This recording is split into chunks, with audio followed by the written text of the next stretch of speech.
வணக்கம் நண்பர்களே, விஜயபாக் பேசுகிறேன். இந்த அதிகாலை நேரத்தில் உங்களை எல்லாம் சந்திப்பதில் பெருமகிழ்ச்சி. இந்த நாளை கொடுத்த பிரபஞ்சத்திற்கு நன்றி.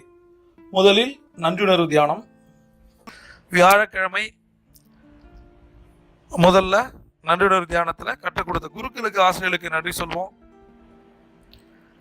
இரண்டாவதாக உயிர் கொடுத்த தந்தைக்கு, அவர்கள் நம்மோடு இருந்தாலும் ஆத்மாவாக இருந்தாலும் மனதார 3 முறை நன்றி நன்றி நன்றி. மூன்றாவது நன்றி ஒரு கொடுத்த அன்னைக்கு நன்றி, அவர்கள் நம்மோடு இருந்தாலும் ஆத்மாவாக இருந்தாலும் மனதார 3 முறை நன்றி நன்றி நன்றி. இன்னைக்கு நன்றியுணர்வு தியானத்துல நம்ம யாருக்கு நன்றி செலுத்த போறோம் அப்படின்னா,